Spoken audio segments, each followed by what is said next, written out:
hari ini, yaitu Kang Ilham Setiabudi. Beliau adalah konsultan yang banyak bergerak di bidang keamanan cyber. Sebelumnya sempat bekerja di beberapa perusahaan di Surabaya dan sekarang di base-nya di Jakarta, terkait dengan keamanan cyber, lebih spesifiknya itu di F5. Itu semacam firewall ya, Pak?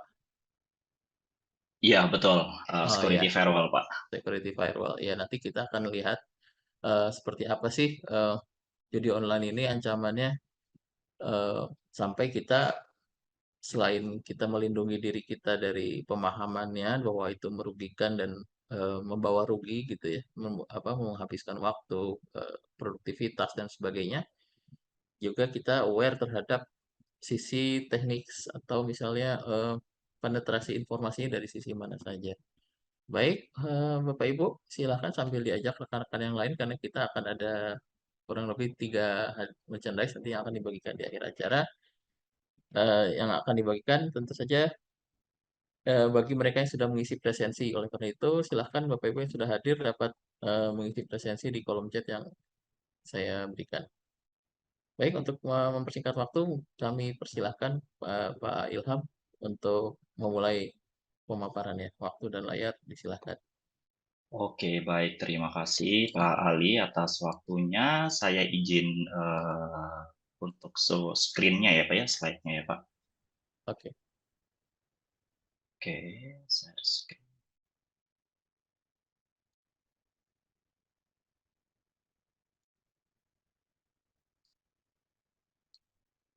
Iya, dari slide saya sekarang sudah cukup jelas, Pak.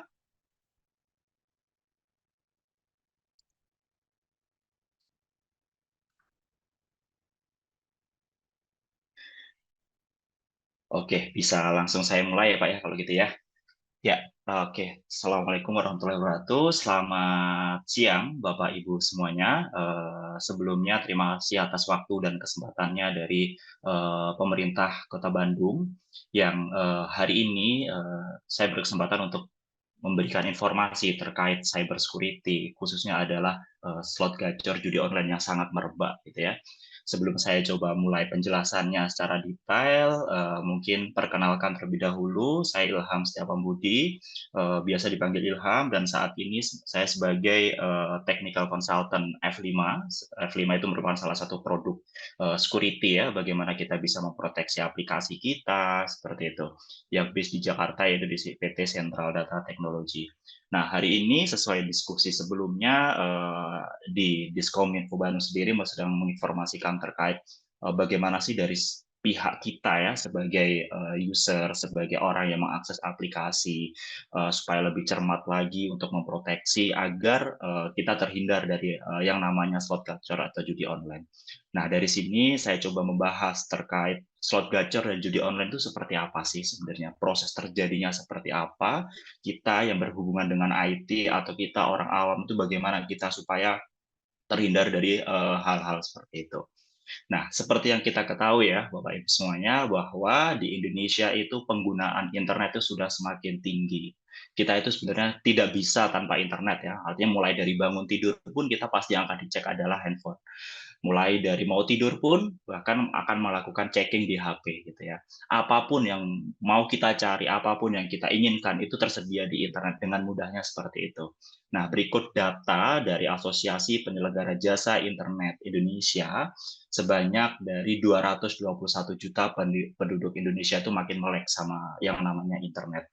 Tetapi kalau kita bagi-bagi ya, kita klaster pembagiannya mulai dari Gen Z, Gen Z di umur 12 sampai 27 tahun, terus generasi milenial itu usia 28 hingga 43 tahun, Gen X dan lain sebagainya itu semakin banyak. Tetapi kalau berdasarkan data ya, dilihat dari sini adalah paling banyak itu adalah milenial gitu ya Pak. Paling banyak itu adalah milenial. Kenapa? Kita itu memiliki rasa keingintahuan yang cukup tinggi gitu ya. Dan apa yang kita ingin tahu itu semuanya tersedia di internet. Oke, mulai misalkan dari ibu-ibu yang mau coba masak atau membuat apapun resep masakan gitu ya, pasti carinya di internet. Bapak-bapak mau belanja perangkat apa gitu, pasti akan ada di internet. Semakin banyak apa yang kita butuhkan itu selalu tersedia di internet. Dan juga berdasarkan data ya, ini kita ambil dari Global Digital Headline di tahun 2024 bulan Januari, penggunaan itu juga semakin meningkat penggunaan internet. Tidak ada yang tidak menggunakan internet. Di kehidupan sehari-hari kita itu menggunakan internet. Mulai dari misalkan kita pergi ke suatu tempat, tetapi kita tidak membawa transportasi pribadi gitu ya, atau kendaraan pribadi. Otomatis yang akan kita order pasti menggunakan aplikasi. Aplikasi akan terhubung dengan internet. Tetapi sebagaimana bahwa supaya kita itu menggunakan internet itu dengan bijak gitu ya, kita menggunakan aplikasi-aplikasi yang kita klik itu bijak gitu. Kenapa? Kalau misalkan bisa dikatakan itu tidak bijak atau kita salah menggunakan link, kita ngeklik link apapun yang di-share oleh seseorang di grup, bisa jadi celah menjadi terhadap diri kita sendiri. Karena kita semua misalkan punya ada data-data kredensial ya, misalkan kita punya banking, mobile banking dan lain sebagainya yang ada di HP gitu. Itu merupakan salah satu celah juga saat kita melakukan klik apapun itu yang disebar di grup, biasanya seperti itu. Dan mungkin Bapak Ibu di pemerintah Kota Bandung ya harusnya mengetahui lah berita-berita seperti ini yang sangatlah banyak gitu. Salah satu contohnya ini ada link judi slot di situs pemerintahan dan universitas, bahkan di pemerintah, di kementerian, di pemerintah daerah itu merupakan menjadi target adanya web divestment ini tadi, yaitu berupa slot judi gacor gitu. Dan pengamat memberikan informasi untuk melakukan jaga-jaga karena praktik SEO. SEO itu search engine optimizer gitu ya Pak. Artinya biasanya kita siapa sih yang tidak mengakses pemerintah Kota Bandung misalkan websitenya, otomatis orang Bandung sendiri pasti akan mengakses website tersebut. Jadi akan lebih mudah untuk si pemberi attacker atau dia sebagai penanam slot gacor ini tadi memberikan attacker di sisi websitenya Kota Bandung.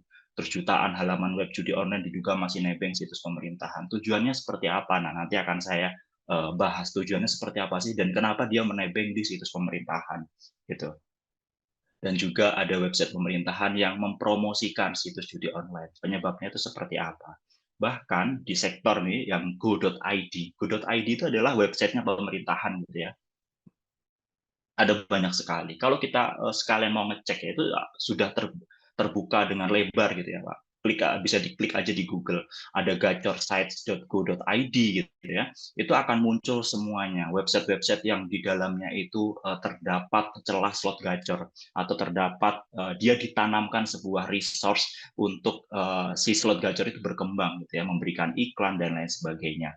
Seperti itu.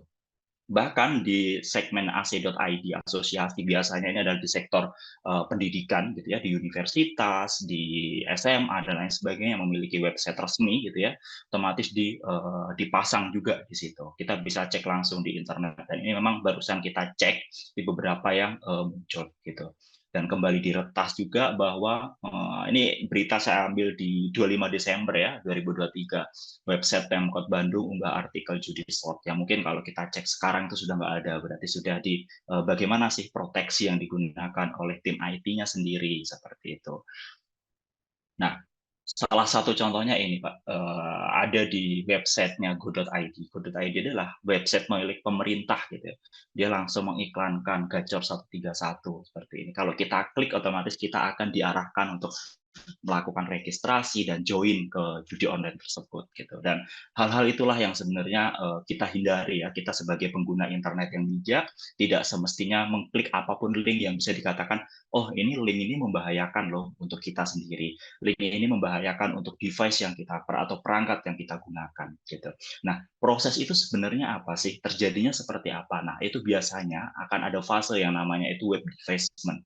Web defacement itu merupakan sebuah serangan yang biasanya itu akan merubah tampilan asli. Makanya kalau kita lihat di gambar ini, otomatis kita akan mengetahui nih, tampilan ini adalah tampilan milik pemerintah. Tetapi yang dimuat di sini adalah slot judi gacor gitu. Nah, Ini adalah tujuan utama si web development tersebut itu merubah tampilannya supaya dia mendapatkan pelanggan untuk join di judi online tersebut, gitu. Dan juga di web development ini memanfaatkan kerentanan atau kelemahan dari sistem. Artinya apa? Kalau misalkan aplikasi kita juga lemah, aplikasi kita nggak ada proteksi juga, artinya ya udah kita punya aplikasi, semua bisa akses, udah gitu aja, otomatis akan menjadi salah satu celah juga, gitu. Nah, bagaimana proses atau metodenya? Mungkin ini metodenya ini agak lebih teknis ya. Melakukan eksploitasi dari website tersebut gitu. Isinya apa sih gitu. Dan data-data tersebut itu sudah dikeluarkan oleh BSSN, sudah diatur juga di regulasinya. Artinya proses atau metodenya seperti apa? Salah satunya adalah SQL injection. Dia melakukan injeksi, dia melakukan penanaman script di website tersebut supaya dengan mudah diakses oleh pelanggan atau sebagai akses ke website tersebut gitu. Nah, ini dokumen saya ambil dari Direktorat Operasi Keamanan Cyber (BSSN) gitu ya. Panduan terkait web development khususnya adalah judi online. Bagaimana proses judi online terhadap aplikasi itu bisa terjadi dan juga bagaimana kita bisa memproteksi atau memitigasi serangan-serangan tersebut gitu. Dan dampaknya sebenarnya apa saja? Pertama adalah dari reputasi. Oke, kita tahu bahwa website pemerintahan, website sektor pendidikan, website government misalkan ya, itu akan adanya iklan-iklan slot judi gacor, otomatis akan menurunkan dari sisi reputasi. Kenapa? Karena tampilannya itu akan dirubah dan tidak pantas lah ya kita website pemerintahan tapi tampilannya seperti itu yang mempromosikan slot judi gacor gitu. Dan itu bisa dikatakan sebuah ilegal ya yang masuk terhadap website. Yang kedua adalah tingkat kepercayaan. Kepercayaan masyarakat terhadap pemerintahan semakin menurun misalkan seperti itu. Kenapa bisa seperti itu ya? Karena dipengaruhi dari websitenya aja ada mengiklankan atau mempromosikan hal-hal seperti itu. Nah, bagaimana sih sudut pandang kita terhadap website tersebut atau terhadap instansi tersebut? Otomatis akan kepercayaan akan menurun juga seperti itu. Yang ketiga adalah ketersediaan atau availability. Web development itu dapat menyebabkan gangguan pada layanan. Biasanya kalau sudah parah, aplikasi itu bahkan sampai akan mati, down gitu ya Pak. Nggak akan bisa diakses. Kita mau akses informasi apa, misalkan dalam waktu dekat ini atau bulan-bulan kemarin misalkan ada pendaftaran sekolah, semuanya serba online, serba digital. Kalau misalkan itu menjadi target attack-nya atau si hacker, ya aplikasinya bahkan sampai mati. Semuanya akan dikembalikan lagi ke sistem manual lagi yang akan memakan waktu cukup lama seperti itu dan membutuhkan resource atau tenaga yang cukup banyak juga di situ. Itu adalah dampaknya terkait web development. Salah satunya adalah judi online di website aplikasi tersebut gitu. Nah, di dalamnya saya mulai kupas ya, tahapannya seperti apa sih? Kalau kita sebagai orang awam, kok bisa ya website pemerintahan ini mengiklankan judi online gitu? Itu caranya seperti apa? Apakah orang internalnya sendiri yang memasang atau seperti apa? Nah, itu ada 3 tahapan, Bapak Ibu. Yang pertama adalah dia melakukan initial access. Siapa yang melakukan initial access? Initial access ini dilakukan oleh attacker. Dan attacker ini belum tentu ada di Indonesia juga. Karena aplikasi kita itu sudah dipublish di internet, siapapun itu bisa akses. Kita nggak bisa membatasi ya, kita nggak bisa membatasi siapa yang boleh akses dan siapa yang nggak boleh akses gitu. Yang pertama adalah melakukan initial access. Si attacker itu melakukan inisial, jadi dia akan mengeksploit, melihat kerentanan aplikasinya itu seperti apa gitu. Apakah aplikasinya ini benar-benar aman atau tidak, ataukah ya udah kita bikin aplikasi tetapi yang penting sudah dipublish ya udah selesai, bisa digunakan selesai. Apakah kita harus memperhatikan dari sisi keamanannya juga atau tidak gitu. Nah, dari eksploitasi ini ada beberapa cara dia melakukan proses exploit-nya. Pertama itu adalah XSS. XSS itu adalah cross scripting gitu ya, celah cross scripting. Nah, si attacker ini memanfaatkan kerentanan cross scripting untuk melakukan injection payload. Jadi dia memberikan sebuah script di dalam website tersebut. Once atau saat aplikasi atau saat link itu diklik, otomatis dia akan menyebar ke sektor aplikasinya di belakang-belakang gitu.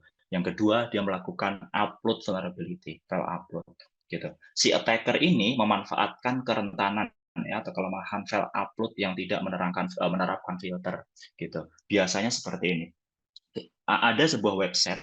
Website itu kita bisa melakukan upload file, misalkan berupa gambar atau dokumen, tetapi di situ nggak ada pembatasannya ya. Maksudnya nggak ada limitasinya bahwa oh yang bisa diupload ini adalah gambar yang formatnya JPG atau PNG aja. Selebihnya selain itu tidak akan bisa. Tidak menerapkan hal seperti itu. Otomatis semuanya bisa diupload. Nah, itu merupakan salah satu kerentanan juga untuk si attacker itu masuk gitu. Yang ketiga ada PHP Unit Vulnerability. PHP Unit itu apa? Yaitu lebih ke spesifik ke pemrograman aplikasinya lah. Aplikasi itu dibuat seperti apa gitu. Nah, memanfaatkan itu bahkan dia akan memberikan remote code executing. Artinya dia memberikan script suatu saat bisa dikendalikan dari berdasarkan dengan remote atau tanpa mengakses aplikasi tersebut gitu. Yang keempat adalah SQL injeksi. Dia memberikan injeksi, menyisipkan script berupa dari aplikasi atau berupa iklan itu tadi disisipkan di websitenya gitu. Dan juga ada brute force login. Brute force login itu apa sih? Jadi berdasarkan data seperti ini, Bapak Ibu. Biasanya ya, kalau kita lihat dari data, 80 hingga 90% orang itu menggunakan username dan password yang sama di semua aplikasi. Contoh nih, saya punya aplikasi marketplace online yang berwarna hijau, berwarna oranye, atau biru misalkan ya sebagai contoh. Otomatis saya menggunakan username password yang sama. Semuanya di aplikasi. Tujuannya apa? Untuk memudah kita agar lebih ingat gitu. Kalau kita menggunakan password yang berbeda, yang bervariasi, seberapa banyak aplikasi yang ada di HP kita, gitu. Pasti akan lebih susah untuk mengingatnya. Salah satu tujuannya itu sebenarnya seperti itu. Tetapi hal-hal tersebut itu akan menjadi celah. Apalagi nih, biasanya memberikan password itu adalah 1 sampai 5, 1 sampai 9, password, admin, testing, coba atau yang lain itu merupakan password-password yang umum ya, yang sangat mudah untuk si attacker itu mengeksploit atau memanfaatkan data kredensial tersebut gitu. Makanya dianjurkan bahwa kita memiliki aplikasi di internet di mana aplikasi itu terdapat data kredensial juga. Bisa kita mendaftar itu menggunakan NIK, bisa mendaftar itu menggunakan email, memasukkan tanggal lahir, itu harus menggunakan password atau kredensial yang berbeda di setiap aplikasinya. Dan memang dianjurkan untuk selalu mengupdate dari kredensial tersebut. Seperti itu. Nah, ini tahapan yang kedua, dia mengeksekusi. Setelah dia melakukan si attacker tadi melakukan initial access terhadap aplikasi, dia melakukan eksekusi. Gitu. Eksekusinya baik apa? Melalui apa? Dia melalui remote execution. Dia memasang sebuah link, terus memasang sebuah defacement berupa filenya berupa .zip, .txt, .php, misalkan seperti itu. Itu disisipkan di aplikasinya. Ketika itu sudah berhasil disisipkan, suatu saat si attacker itu mau mengembangkan aplikasinya tanpa masuk ke aplikasi tersebut. Jadi artinya dia akan by remote saja, gitu. Itu akan berhasil dan mengupload script judi online di Google Index seperti itu. Artinya di sini akan mengembangkan secara otomatis si attacker tersebut. Nah, yang ketiga yaitu persisten. Persisten itu apa? Ketika dia sudah berhasil mendapatkan celahnya, si attacker itu menginisial akses gitu, setelah itu mengeksekusi dan dia persisten. Persisten itu adalah si attacker melakukan mekanisme persisten untuk memastikan akses mereka itu terhadap servernya aplikasi atau server korban salah satu misalnya pemerintah atau universitas atau yang lainnya yang akan ditarget oleh attacker ini tersedia, tetap aman gitu ya, tetap supaya dia bisa mengendalikan itu dari jarak jauh, dia remote gitu. Nah, itu biasanya menyisipkan backdoor atau web shell.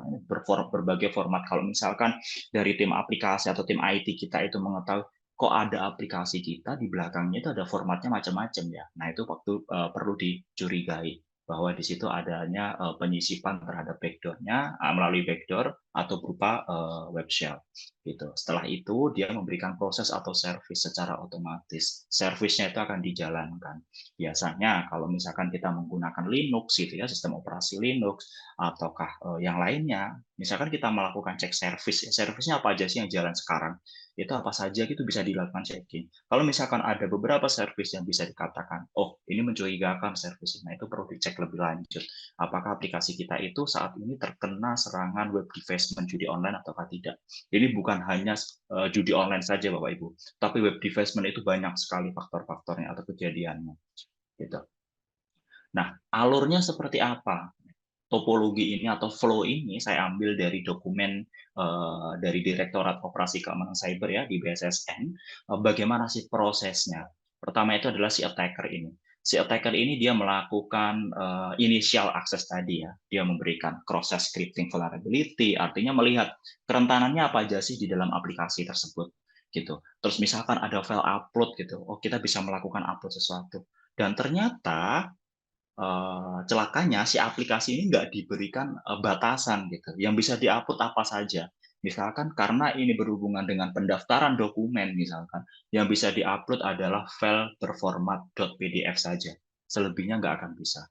Nah, kalau misalkan itu nggak ada limitasi gitu ya, nggak ada limitasi ke arah proses uploadnya, siapapun bisa mengupload. Nah, bahkan si attacker itu akan dengan mudahnya mengupload format-format yang bisa dikatakan mencurigakan itu tadi gitu, dan melakukan injeksi. Kalau itu sudah berhasil, dia akan menambahkan payload ya atau bebannya terhadap website aplikasi berupa iklan-iklan itu tadi, site slot gacor dan lain sebagainya, yang saat kita muncul pertama akses website ternyata kok iklan pertama adalah judi online ya itu berarti sudah berhasil. Si attacker sudah berhasil memberikan injection berupa proses scripting ke arah web aplikasi pemerintahan tersebut. Seperti itu. Nah, selanjutnya dan perlu kita ketahui ya, tanpa kita sadari ya Bapak Ibu, kalau misalkan kita mendaftar aplikasi di website atau di aplikasi yang di handphone gitu ya, otomatis kan kita menggunakan data-data kredensial kita seperti tanggal lahir, jenis kelamin, alamat, misalkan seperti itu. Otomatis akan tersimpan data di itu semua. Tapi itu bisa jadi kalau kita itu maksudnya kita tidak memiliki bagaimana sih cara kita memproteksi aplikasi atau asal aja lah memberikan data informasi, dan password aplikasi kita nggak selalu diupdate atau dengan password yang sangat mudah seperti admin 123 sampai 5 sampai 9 itu akan sangat mudah dieksploitasi. Dan perlu diketahui juga bahwa ini data mungkin yang waktu itu ya, waktu pandemi COVID, Bapak Ibu pernah mendengar berita data Peduli Lindungi. Kita semua diwajibkan menginstal aplikasi Peduli Lindungi. Dimanapun kita tuju, kita harus scan barcode, scan barcode, scan barcode untuk mengetahui kita itu posisinya ada di mana sih. Dan seberapa banyak, misalkan kita belanja ke mall gitu ya, seberapa banyak sih orang yang berkunjung ke mall ini? Apakah sudah melebihi dari target yang ditentukan oleh mall? Batasannya berapa? Gitu. Untuk tujuannya sebenarnya seperti itu. Dan waktu itu sempat ada berita bahwa si Biorka ini berhasil mengambil data-data dari Peduli Lindungi, dan ini dijual gitu Pak, ini di dark web dijual seberapa banyak datanya di sini gitu. Terus ada juga operator tol juga tereksploitasi data-datanya, dan juga sudah ada pembelinya nih, by Indonesia Data. Dia membeli data-data tersebut.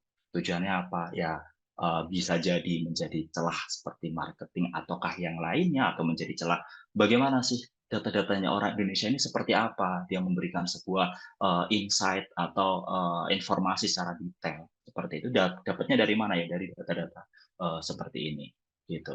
Nah, perlu diketahui juga bahwa datanya itu apa saja. Kalau kita ketahui dari data pribadi ya, data pribadi itu ada dua macam gitu, yang bersifat umum dan juga bersifat spesifik. Bersifat umum ya tadi nama lengkap, jenis kelamin, itu pasti akan ada di aplikasi, pasti akan kita registrasikan.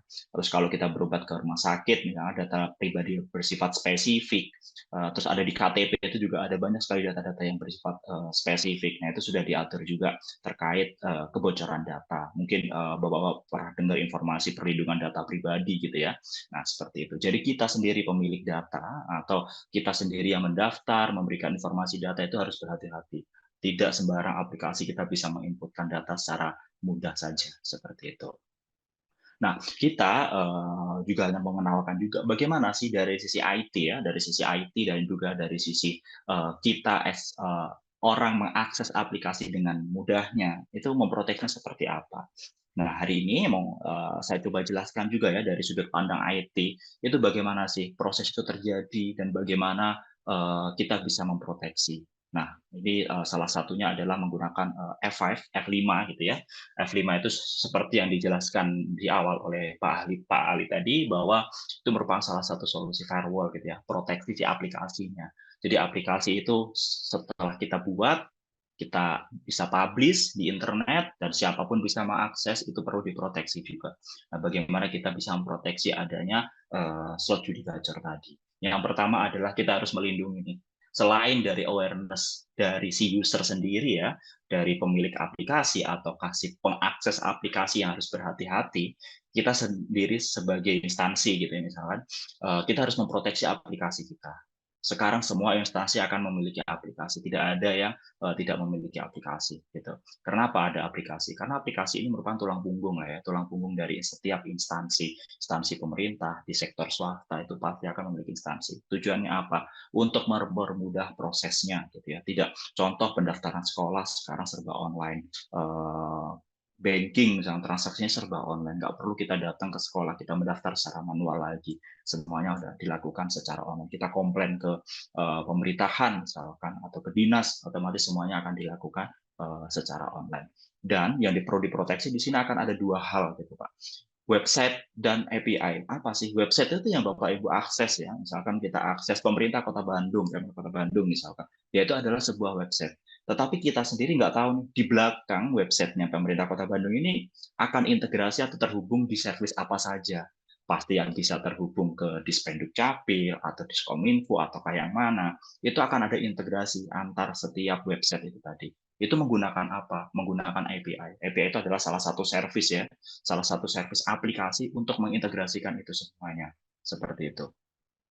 Nah, kita perlu tahu juga bahwa attack atau serangan itu kita tidak bisa limitasi. Sekali lagi, karena memang aplikasi yang sudah ada di internet itu nggak bisa kita kontrol gitu ya, nggak bisa kita batasi. Oh, kalian boleh akses, kalian nggak boleh akses. Nah, siapapun bisa akses karena aplikasi itu ada di internet seperti itu. Jadi serangan ini akan semakin banyak ke arah aplikasi. Salah satu contohnya tadi serangan yang masuk menjadi celah si slot gacor atau judi online tadi adalah cross-site scripting, ada injection juga, dan juga ada brute force. Itu menjadi salah satu celah si situs judi online tadi itu berkembang di situs pemerintahan. Seperti itu. Nah, kita sebagai pemilik aplikasi atau kita sebagai instansi harus memproteksi aplikasi tersebut. Kita harus aware terhadap serangan-serangan itu yang ada. Kenapa? Karena memang aplikasi yang kita ada di internet itu bisa dikatakan aman gitu ya, Pak. Itu semuanya akan ada standarisasi. Apapun yang kita lakukan itu akan ada standarisasi. Nah, kalau terkait dengan security atau proteksi terhadap aplikasi untuk menjaga aplikasi ini terhindar dari adanya serangan-serangan salah satu yang seperti slot gacor judi online tadi, itu harus memenuhi dari standarisasi OAPS gitu.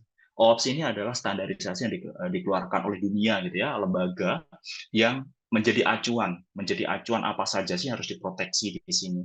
Aplikasi Anda bisa dikatakan aman jika memenuhi dari OAPS ini. Gitu. Kalau belum memenuhi dari OAPS ini, aplikasi itu bisa dikatakan tidak aman. Karena ada beberapa faktor nih, penilaian-penilaian. Ada 10 penilaian di setiap aplikasinya untuk yang website dan juga yang API tadi. Jadi semuanya itu akan ada standarisasinya sendiri gitu. Nah, mungkin salah satu contohnya adalah kita bahas mulai dari website gitu ya. Kalau dari website sendiri, bagaimana sih kita memproteksi? Karena sekali lagi aplikasi yang sudah dipublish, yang sudah ada di internet itu nggak bisa kita limit, nggak bisa kita kontrol siapa bisa akses. Misalkan pemerintah Kota Bandung memiliki aplikasi, belum tentu orang Bandung saja yang mengakses. Misalkan saya di Jakarta, saya di Surabaya, saya di Semarang, siapapun bisa mengakses. Gitu. Nah, disitulah perannya bagaimana kita bisa memproteksi si aplikasi sendiri. Karena memang serangan itu cukup banyak gitu ya. Jadi acuannya itu bukan hanya di Indonesia saja, karena aplikasi sudah di internet, ya dari segala negara. Seperti itu, kita nggak bisa limit. Seperti itu. Dan kalau misalkan kita mengetahui ya, aplikasi, misalkan kita sudut pandangnya adalah dari tim administrasi, tim admin IT, tim admin aplikasi gitu. Kita mengetahui, oh ternyata total akses kita, aplikasi kita saat ini itu sehari adalah 1 juta gitu. Nah, apakah kita tahu 1 juta itu dari mana saja?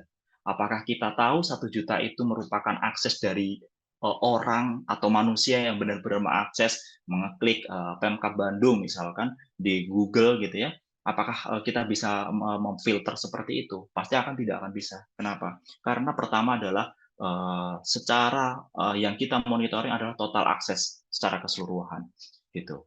Nah, perannya si firewall atau web application firewall untuk ke arah aplikasi ini seperti apa? Dia akan mengklasifikasikan resiko skornya itu ada berapa.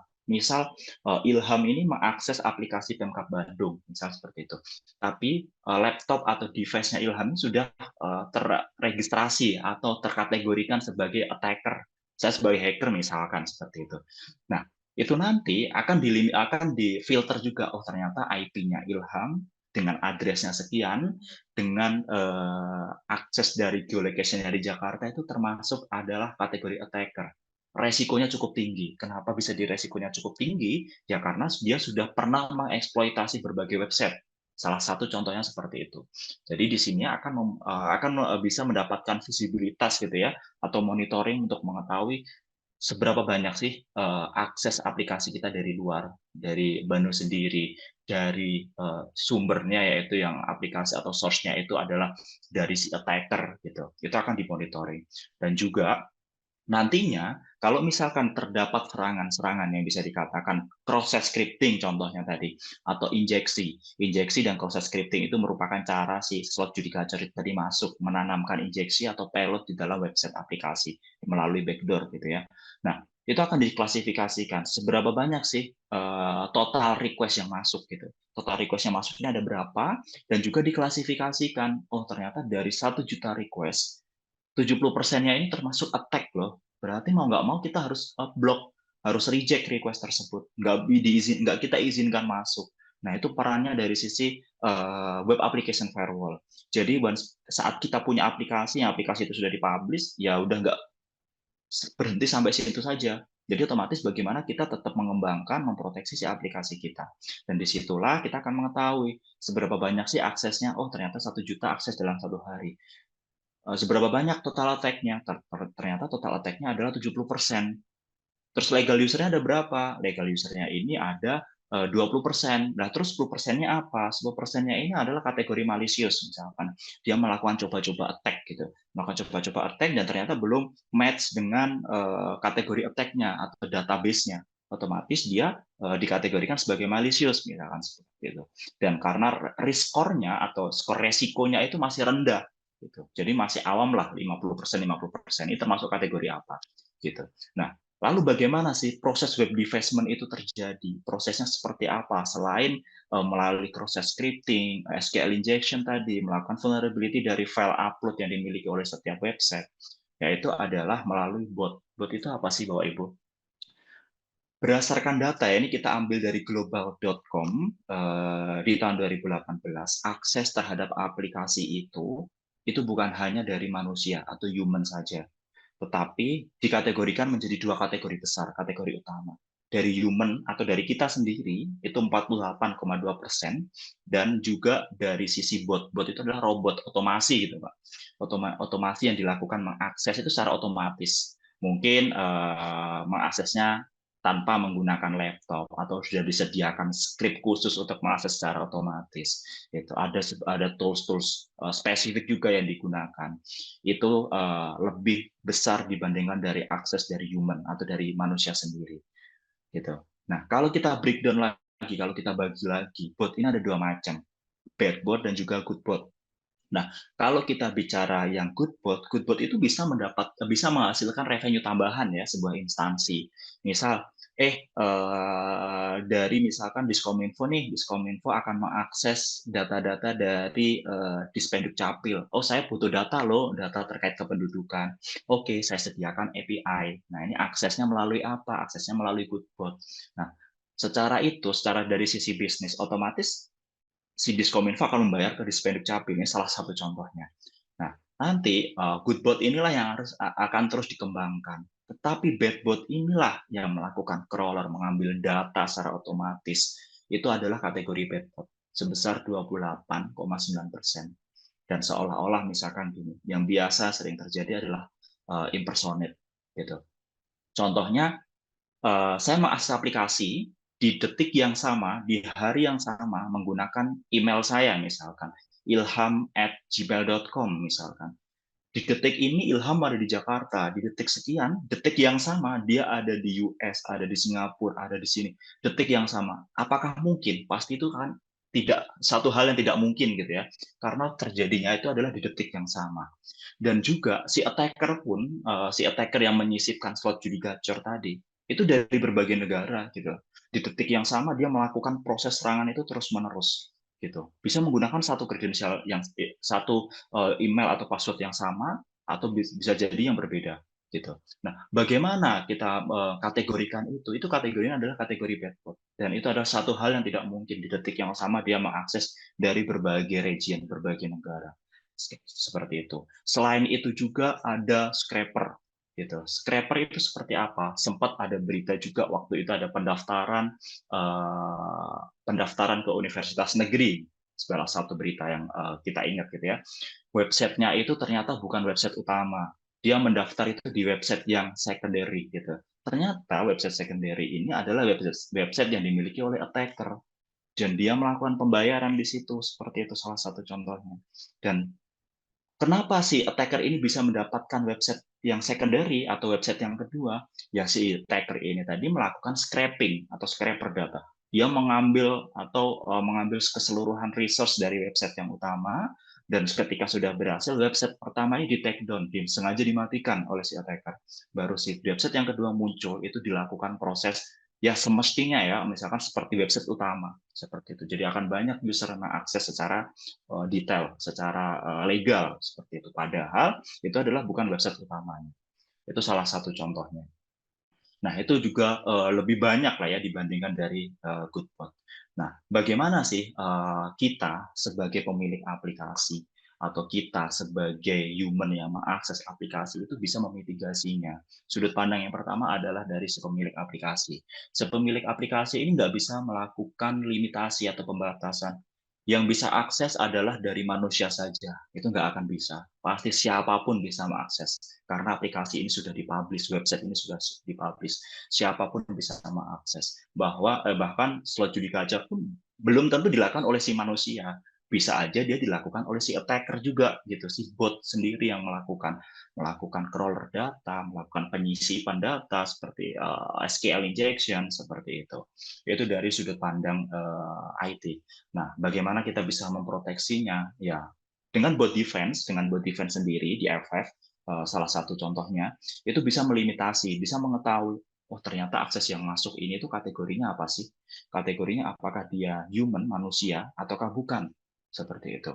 Terus kalau misalkan dia bukan manusia, bisa dikatakan dari bot sendiri, botnya apa kategorinya? Good bot kah atau bad bot? Nah, disitulah si FF itu memberikan kesimpulan, karena dia bekerja berdasarkan machine learning dan artificial intelligence gitu. Dia bisa menganalisa secara otomatis traffic user yang masuk ke arah aplikasi ini seperti apa sih sebenarnya kategorinya. Seperti itu. Nah, caranya adalah di dalam website aplikasi itu akan ada injeksi sendiri gitu ya, gunakan sebuah script coding yang ditanam dalam sebuah aplikasi kita. Misalkan nih, kita login terhadap satu website pemerintahan, di mana kita membutuhkan kredensial, username, dan password. Nah, username dan password itu kan ada di kolom yang berbeda gitu ya. Biasanya email itu di atas, passwordnya itu di bawah. Nah, dia akan dianalisa. Bagaimana sih si FF ini bisa menganalisa bahwa itu termasuk, oh ini human, manusia atau bukan. Nah, pergerakan mouse-nya sendiri pun ya, misalkan kita dari satu titik ke titik lain, ini akan direcord.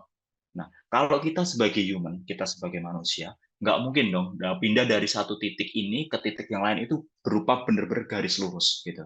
Dia akan ada melencengnya sedikit-sedikit seperti itu. Itu akan direcord, akan dianalisa. Terus juga, misalkan saya login menggunakan username-nya Ilham gitu. Saya menginputkan karakter ILHAM.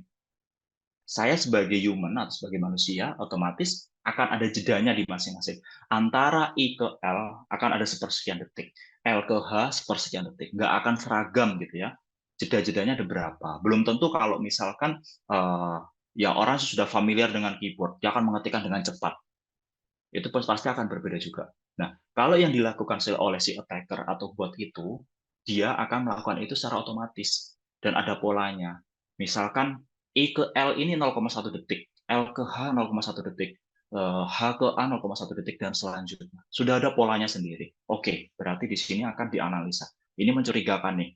Ini akan mencurigakan bahwa proses masuknya, titik mouse-nya dari satu titik ke titik lain ini udah ada polanya loh. Mayoritas akan ada di tengah-tengah. Kenapa di tengah-tengah? Karena form login-nya, username dan password itu ada di tengah-tengah, gitu. Terus juga saat si user ini menginputkan nama Ilham, dia sudah ada polanya setiap karakter, 0,1 detik semuanya. Nah ini curiga, otomatis ini dilakukan oleh robot. Nggak mungkin human melakukan memberikan input data itu atau karakter itu dengan pola yang sama. Pasti akan berbeda-beda seperti itu. Nah di sini akan direcord oleh FF itu, akan dianalisa, oh ini ternyata robot yang lakukan, ternyata bad bot. Oke, dari FF atau dari firewall-nya akan memberikan trigger, request-nya di reject.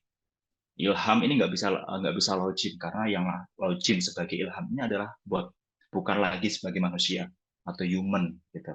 Dia akan di reject, akan diproteksi. Sehingga contohnya proses upload pun, upload file yang dilakukan oleh si attacker yang tujuannya adalah untuk menanamkan slot gacor tadi, itu dengan mudah diblokir request-nya terhadap form upload file tadi. Seperti itu.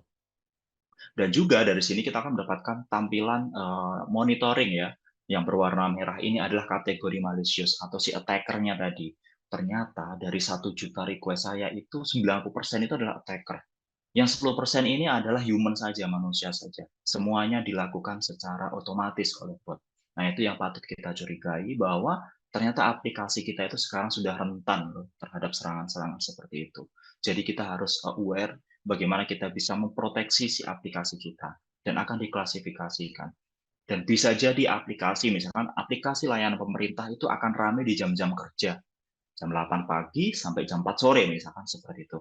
Nah, kenapa ini secara traffic ya? Secara traffic di jam tengah malam, jam dini hari kenapa tinggi banget trafficnya? Nggak mungkin dong manusia mengakses dengan banyak seperti itu. Karena di jam-jam dini hari manusia pada istirahat, tidur gitu ya, sebagai user gitu. Otomatis di sini patut dicurigai bahwa ada attack yang masuk ke arah aplikasi. Dan attack itu bukan hanya satu atau dua saja, tapi banyak ribuan yang masuk ke arah aplikasinya sendiri. Seperti itu. Yang kedua adalah dari sisi API-nya yang integrasi terhadap si service-nya aplikasi tadi. Gitu. Jadi bagaimana sih kita bisa memproteksinya? Gitu. Mulai dari API itu apa sih? Dia untuk menghubungkan antar instansi. Gitu. Misalkan instansi A membutuhkan data dari instansi B, otomatis dia menggunakan apa? Bukan lagi menggunakan dokumen surat menyurat secara manual, tapi menggunakan semua service yang serba digital. Gitu. Selayaknya karena aplikasi itu sudah dipublish ke internet, ya kita harus memproteksi dengan beberapa tahapan ini. Kalau di sisi security-nya sendiri memberikan informasi bahwa ada level 0 hingga level 5. Aplikasi khususnya API ini bisa dikatakan aman gitu ya dari serangan-serangan. Mulai dari kita kita udah paham nih, kita punya aplikasi yang kita publish, kita memerlukan security. Nah, tapi belum melakukan action gitu ya. Actionnya apa gitu. Terus juga API kita, service kita sudah dikonsumsi oleh banyak partner, oleh banyak instansi. Otomatis ya kita harus memproteksinya menggunakan gateway kah atau menggunakan manajemen traffic seperti itu. Terus juga karena aksesnya semakin banyak, kita memberikan autentikasi. Autentikasi itu adalah salah satu cara untuk memberikan proteksi terhadap aplikasi. Jadi tidak semua orang itu bisa mengakses, tapi hanya beberapa instansi saja seperti itu. Dan juga mendiscover service yang kita buka di internet itu apa saja sih. Kita itu harus tahu gitu. Kita harus tahu karena apa? Jika ada kendala di satu aplikasi atau satu service, dengan mudah kita akan memproteksinya, akan memitigasinya seperti apa. Seperti itu. Nah, salah satu contohnya adalah kita ambil nih Pak, beberapa data, ini data di global gitu ya. Misalkan user itu hanya membutuhkan user ID saja di sini.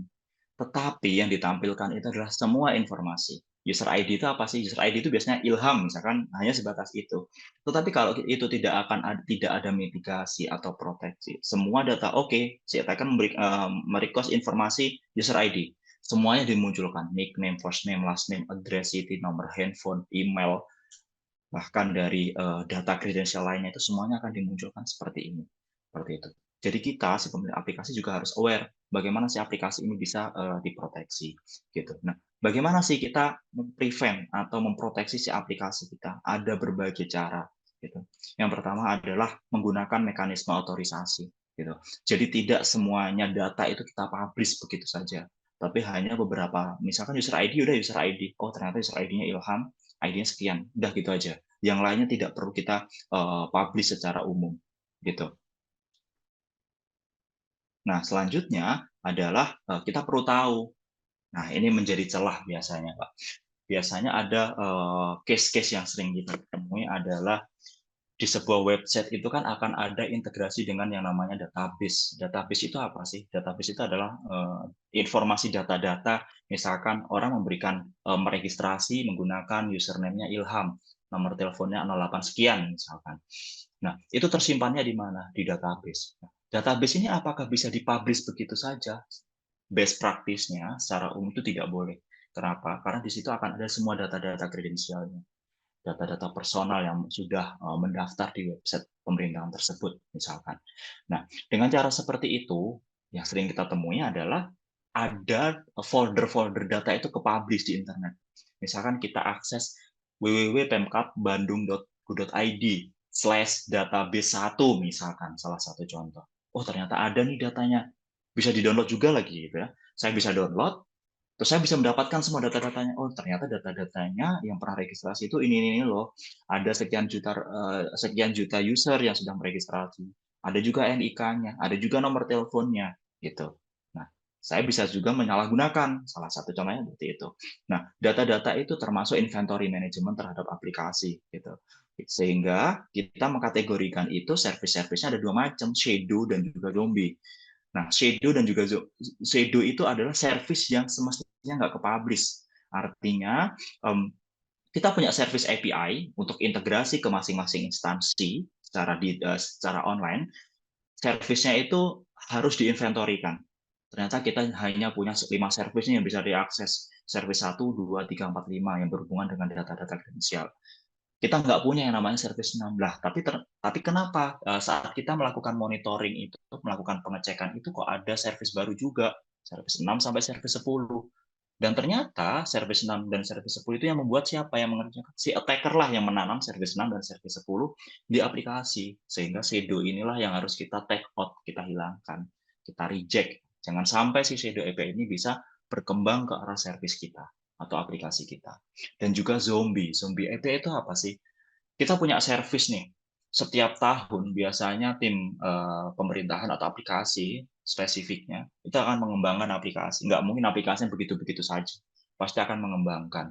Service satu nih, oke, tahun ini 2024 saya mengembangkan, saya punya service baru yang berhubungan dengan data laporan pelanggan misalkan. Nah, di sini masih versi satu. Di tahun 2025 kita ada revisi nih, ada pengembangan baru lagi misalkan. Mengembangkan nih service kedua.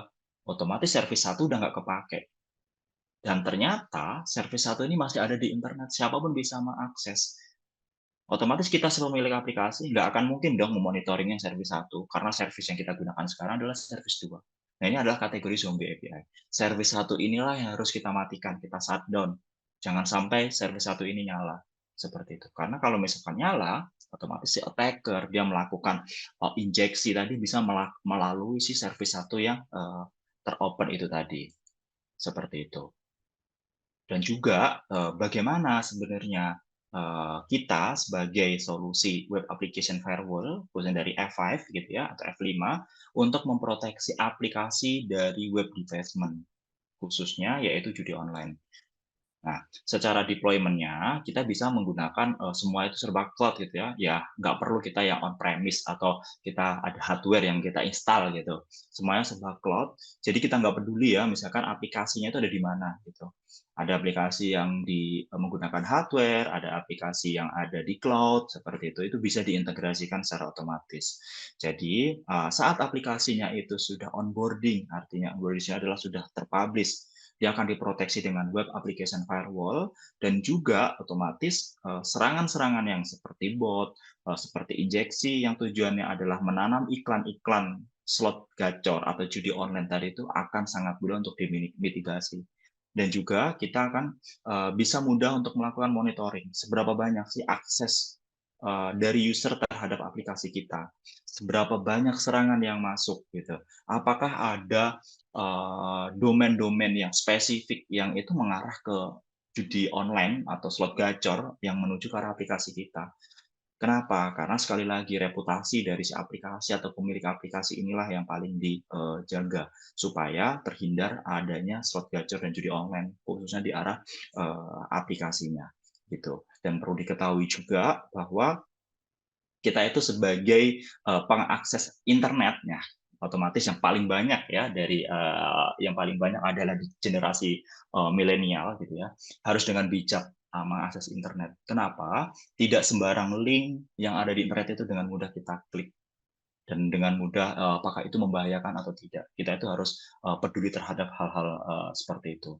Kenapa? Karena slot gacor ini memanfaatkan website-website yang sudah eh, bisa dikatakan besar gitu ya, karena website pemerintahan ini kan sangat besar ya. Siapa yang nggak mengakses, pasti semuanya akan mengakses. Ya salah satu contohnya adalah misalnya pendaftaran sekolah, gitu ya. Itu semuanya pasti akan mengakses di satu daerah tersebut. Dan itu akan meningkatkan karena kalau misalkan si pemilik slot gacor atau judi online ini tadi membuat website baru, itu SEO-nya akan lebih kecil gitu. SEO itu apa sih? Search Engine Optimization. Artinya saya misalkan ngeklik Pemkab Bandung misalkan, website resmi Kota Bandung gitu. Nah, otomatis di sini akan dengan mudah nih si attacker itu berkembang gitu. Karena websitenya sudah terpercaya, website Bandung gitu ya, sudah terpercaya dan sudah banyak yang tahu gitu. Otomatis di sinilah si attacker itu memanfaatkan. Jadi kita sebagai pengakses internet dengan jangan mudah untuk melakukan klik link-link yang ada di internet tersebut atau yang tersebar melalui misalkan di WhatsApp grup atau dan lainnya. Karena secara skema ya web development judi online itu dia itu membobol server lah istilahnya kembangannya. Yang melakukan membobol server terhadap situs-situs yang populer. Artinya populer di sini adalah memiliki lalu lintas traffic atau traffic itu cukup tinggi. Dengan cara seperti itu, si slot gacor atau judi online akan mudah berkembang gitu. Jadi dari timnya sendiri judi online ini membeli akses kepada pertasnya gitu. Jadi dengan cara seperti ini kita harus peduli jangan asal ngeklik link-link yang tersebar gitu. Karena dampaknya apa? Kalau dari instansi sendiri yang terkena web defacement ini tadi, karena slot gacor atau judi online termasuk kategori kalau dalam hal cyber security adalah web defacement. Pertama adalah memburuknya reputasi instansi gitu. Oh, satu daerah ini mempromosikan judi online. Kok tahu mempromosikannya dari mana? Oh, dari websitenya loh. Ternyata di websitenya itu sudah mempromosikan secara online. Gitu. Padahal dari pemilik aplikasi nggak pernah mengupload atau mempromosikan itu. Dan itu dilakukan oleh si attacker tadi. Gitu. Yang kedua, hilangnya kepercayaan masyarakat terhadap instansi. Ini website pemerintahan kok seperti ini. Gitu. Terus mengurangi produktivitas instansi. Artinya, setiap instansi, setiap tim itu akan memiliki job desk atau target masing-masing lah ya. Seharusnya target hari ini misalkan tim aplikasi itu mengembangkan aplikasi, tapi ternyata ada web development, ya otomatis mau nggak mau resource-nya akan diarahkan untuk memperbaiki website tersebut agar web development-nya itu hilang. Jadi pengembangan aplikasinya akan tertunda seperti itu dan juga akan menyebabkan kerugian terhadap instansi tersebut. Bisa jadi terkena tuntutan hukum dan sanksi administratif seperti itu.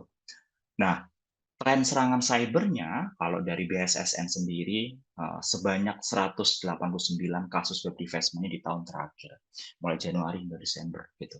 Nah, rekapitulasinya dari Darknet ya, data-data itu yang terekspos di tahun 2023, ada paling banyak itu di situ ada dari sektor pemerintahan atau administrasi pemerintahan, terus sektor keuangan, teknologi informasi, transportasi, ESDM, kesehatan, pangan, dan pertahanan. Semuanya itu data-data itu terekspos di darknet seperti itu. Ini kejadian tahun 2023 seperti itu.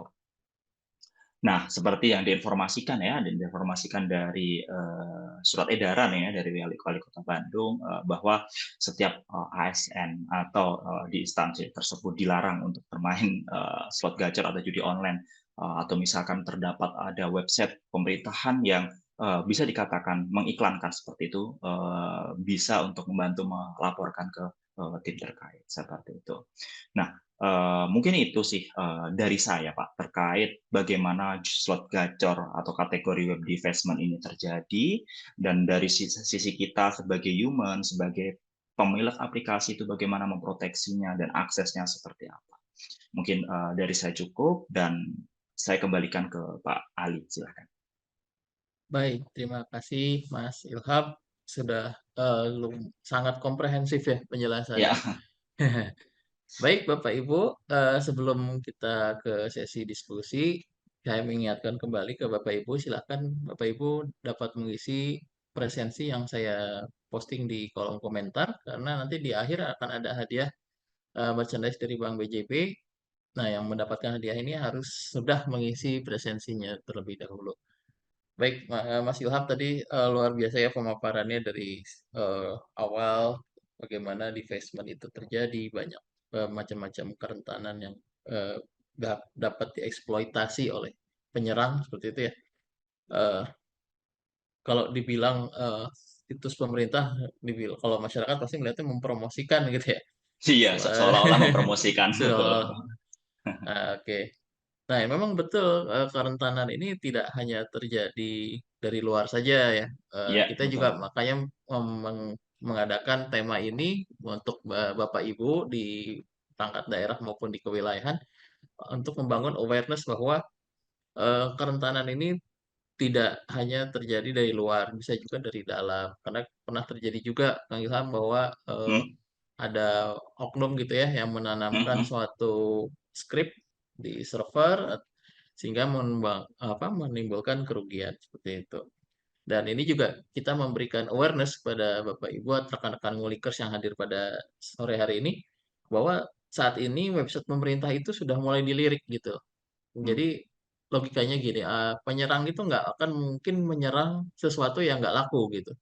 Pasti sesuatu yang populer, pasti sesuatu yang dicari orang, pasti yang masyarakat atau warganet ini butuh gitu. Makanya mereka sudah mulai masuk ke website-website pemerintah karena tahu website-website pemerintah ini mulai dilirik, mulai banyak diakses oleh masyarakat, terutama di era seperti sekarang ini ya, di Iya, layanan betul. digital, SPBE, sebagainya. Nah, lalu bagaimana nih kalau misalnya ada website atau aplikasi dari rekan-rekan ngulikers yang ternyata kami diserang, apa yang harus dilakukan? Nah, seperti itu. Yang pertama, kita di Kota Bandung, khususnya di Diskominfo, kita sudah meluncurkan namanya Bandung CISERT. Itu adalah Cyber Incident Response Team, sehingga Bapak, Ibu, rekan-rekan ngulikers jika aplikasinya atau websitenya diserang, melaporkan kepada kami untuk mendapatkan penanganan.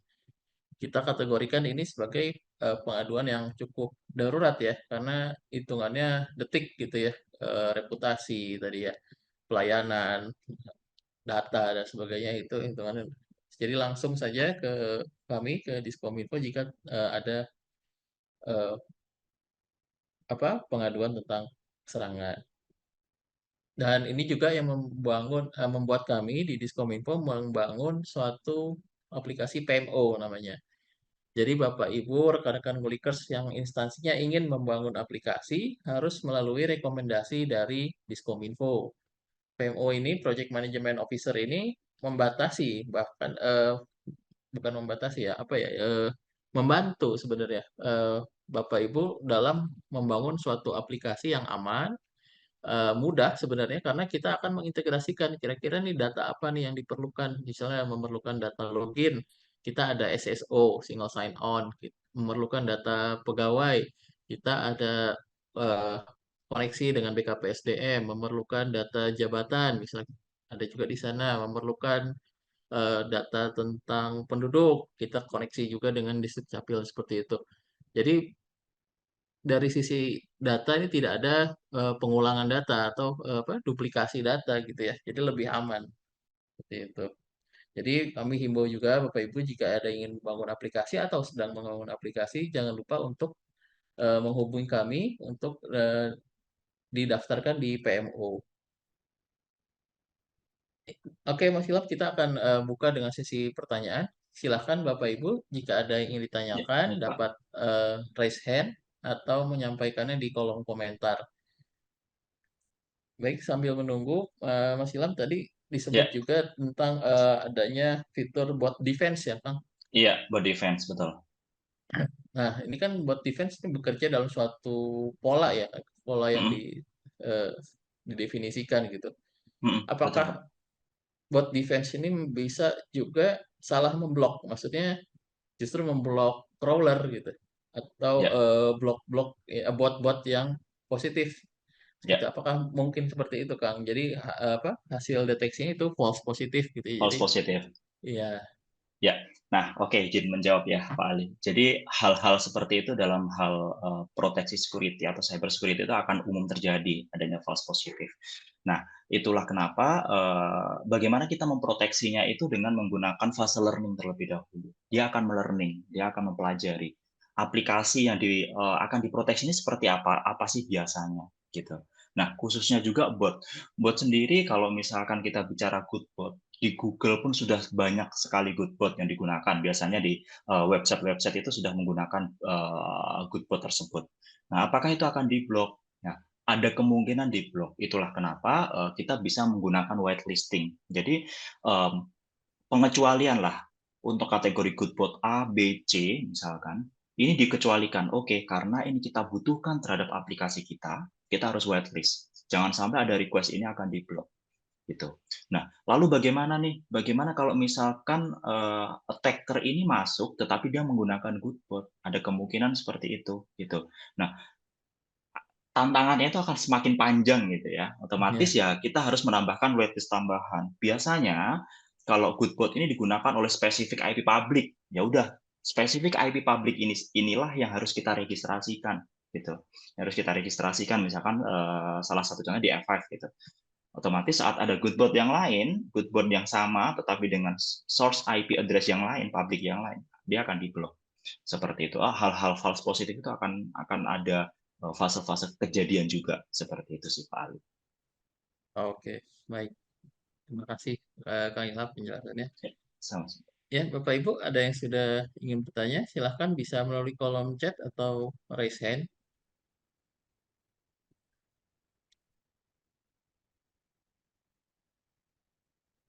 Baik, Bapak Ibu, sekalian kami menambahkan bahwa kerentanan ini juga terjadi karena pertama lemahnya password tadi juga sudah disinggung oleh Kang Ilham Hmm, yang mengakibatkan adanya serangan brute force. Nah, bagi Bapak Ibu yang memiliki aplikasi dengan terutama servernya ya, yang atau admin apa akun-akun dengan role yang penting seperti admin, super admin, harap diperhatikan passwordnya jangan jangan gampang ditebak gitu ya, karena betul. passwordnya biasanya admin, admin 1234. Lalu kedua adalah kesalahan setting server ya. Biasanya kita Ya, terutama jika rekan-rekan sudah memiliki aplikasi yang sudah berjalan lama, servernya di host sendiri, secara on-premise di kantor sendiri, eh, lalu dengan software yang open source seperti itu, hmm, biasanya ada muncul kerentanan settingnya tidak berubah atau tidak diubah untuk meningkatkan keamanan. Ini juga perlu hati-hati. Yang ketiga adalah tentu saja kita menerapkan secure coding practice ya. ya, Jadi kita harus yakin betul rekan-rekan atau yang mengerjakan aplikasi kita adalah orang-orang yang terlatih, yang paham betul dari sisi security seperti apa. Karena banyak juga kerentanan itu karena dari sisi codingnya tidak baik, gitu, tidak secure, seperti tidak itu. secure betul. Ya, ketika ada input NIP misalnya, tapi dia masih bisa menerima karakter Ya, atau XSS, ya macam-macam ya source code security-nya. Gitu. Baik, ini ada pertanyaan Kang Ilham. Eh, oke. Sulit tidak menutup situs judi online? Oke. Situs judi online itu memang sekarang sudah merebak sih Pak. Kalau dari website gitu ya, otomatis Ya, target utamanya adalah website pemerintah. Kenapa ya itu tadi? Masyarakat pasti akan tahu. Kita ngetik aja Bandung gitu, pasti akan muncul semua website-website di kota Bandung itu apa saja gitu. kalau akan misalkan di Kota Bandung ini mengiklankan di situ, ya bagaimana cara menutupnya? Itu ada dari sisi tim IT-nya gitu ya, dari administrator IT-nya. Hmm. Pasti akan pertama akan dilakukan pengecekan seperti yang di dokumen yang dikeluarkan oleh BSSN tadi, apakah ada injection di situ ataukah ada script yang spesifik lah ya yang ditanam di situ, kita harus melakukan pengecekan. Yang kedua adalah apakah kita memastikan aplikasi itu sudah diproteksi atau belum. Biasanya yang sering kita temui ya, ya udah kita bikin aplikasi, create aplikasi, selesai dipublish, ada yang akses, ya udah begitu saja. Tetapi nggak ada yang namanya fase maintenance monitoring, sejauh apa sih akses aplikasi kita saat ini gitu. Ya otomatis kalau kita biarkan begitu saja oleh si pemilik aplikasi, ya akan menjadi celah si attacker web development judi online tadi masuk atau berkembang. Nah, yang pertama kalau misalkan sudah dianalisa ya, ternyata sudah ada script yang spesifik atau mencurigakan di situ, ya best practice-nya harus ada proteksi juga dari sisi level aplikasinya. Seperti firewall-nya itu seperti apa yang digunakan, serangan bot defense, misalkan ada bot, bagaimana kita bisa memproteksi, gitu sih. Untuk cara memitigasinya seperti itu sih, Pak. Kalau kita menutup semua situsnya itu mungkin akan cukup banyak gitu ya, akan cukup banyak dan juga mungkin dikembalikan lagi ke regulasi pemerintah lah ya, bagaimana situs-situs tersebut bisa ditutup dengan cepat atau diblok berdasarkan dari regulasinya. Gitu sih, Pak. Betul. Ya, terima kasih Kak Ilham. Ya, ya, Ya, memang kalau untuk menutup, misalnya gini, katakanlah seperti pipa air yang bocor, kita ingin menutup mm, kebocoran. Artinya kita harus ke sumber bocornya. Sementara yang namanya website saat ini sudah sangat mudah ya ya, di-deploy di mana sangat saja. mudah, betul. Sangat mudah, betul. Bahkan di handphone pun bisa jadi web server sekarang, seperti Mm, itu. mm. Jadi kalau kita katakanlah apa ya, berperang dengan cara menutup, tentu itu eh, hampir mustahil gitu ya. Ya, Seperti ya ini juga disampaikan oleh Pak Yatna, selama masih ada demand pasti ada supply, ya. Jadi iya, sebenarnya pasti startnya. akan jalan, pasti akan masih Oh, tetap akan berjalan gitu sih iya, sebenarnya. ya makanya Makanya demand. dikembalikan lagi awareness dari kita sendiri sebenarnya untuk masuk aplikasi dengan bijak lah ya, sesuai dengan kebutuhan seperti itu sih Pak. Iya, betul, setuju Pak Ilham. Jadi memang demand-nya juga kita perangi, lalu dari sisi teknikalnya kita juga perangi dengan Dan juga teknik apa? Teknik-teknik pencegahan. ya, Jadi tidak lebih apa? Ofensif gitu ya. Kita ya betul, defensif. Kita defensifnya mencegah pihak lain masuk ke rumah kita gitu. rumah kita. Iya, bukan berarti kita mengejar setiap perampok yang ada di dunia gitu. Itu hampir Itu tidak Pak mungkin. hampir Jadi tidak kita mungkin dan semua punya tanggung jawab masing-masing gitu. betul. Nah, kayak kita menjaga saja rumah kita dengan sangat baik gitu. Baik, terima kasih. Ibu silahkan jika ada yang ingin ditanyakan kembali atau didiskusikan, kami silahkan. Kami juga ingatkan Bapak Ibu untuk dapat mengisi link presensi di kolom chat. Oke, saat ini sudah ada 23 pengisi presensi. Jadi yang belum mengisi kami silahkan. Jadi yang akan menang ini yang menang merchandise harus sudah mengisi ya. Ada hadiahnya ya Pak. Ada hadiahnya ya betul karena kebetulan kita dapat dukungan dari BJB nih Mas BCP sudah ya. bergabung juga bersama kita Ya, dari BJB nanti akan memberikan sedikit paparan tentang BJB Diki. Nanti juga ya. terkait dengan merchandise-nya. Oke, baik silahkan Bapak Ibu jika ada yang ditanyakan.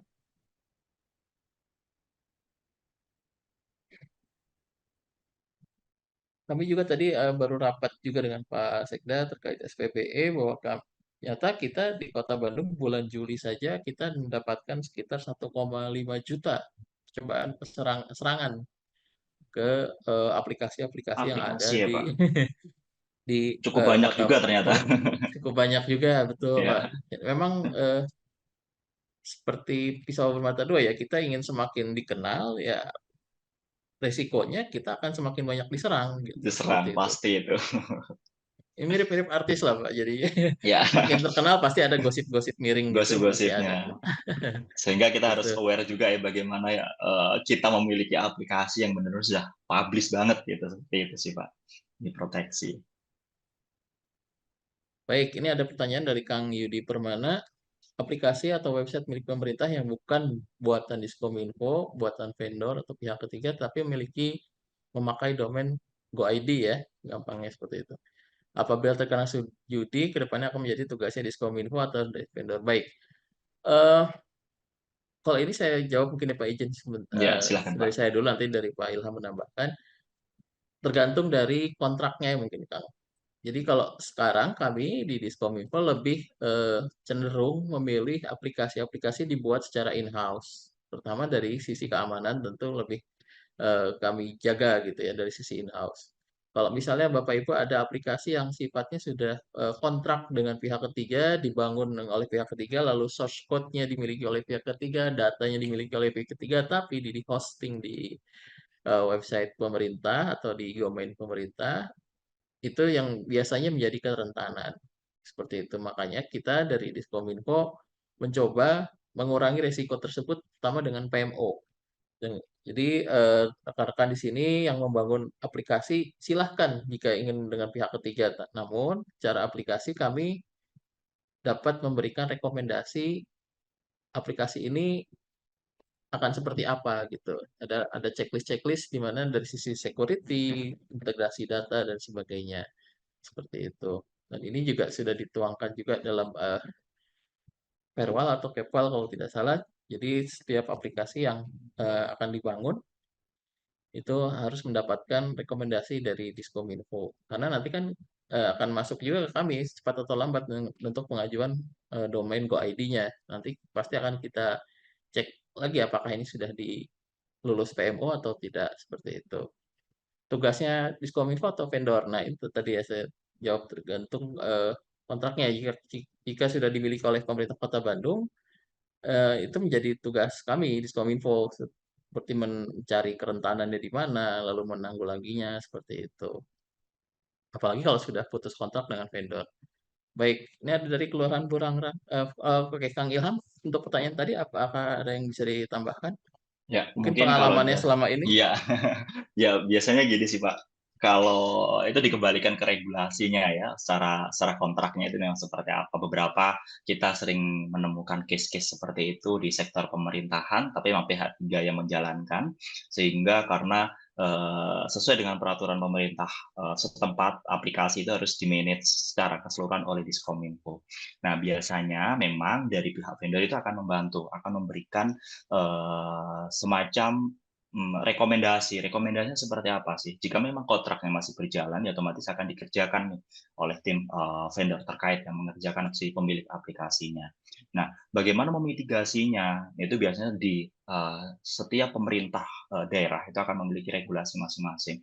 Ada yang semuanya itu security-nya itu diserahkan semuanya oleh Diskominfo, ada juga yang beberapa itu masih menggunakan sendiri di pemerintah daerah, itu tergantung ke regulasinya. Karena ada dua fase nih. Yang pertama adalah satu analisa ternyata prosesnya seperti apa, apakah ada serangan atau tidak, kalau ada serangan berupa slot gacor tadi, berada di server yang mana.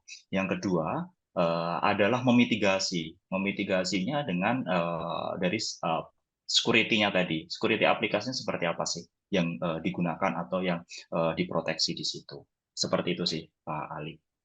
Baik, terima kasih Kang Ilham. Ini ada bergabung juga dengan kita Kang Yatna dari bidang Aptika di Diskominfo. Bisa ada yang ditambahkan? Baik, terima kasih Pak Ali.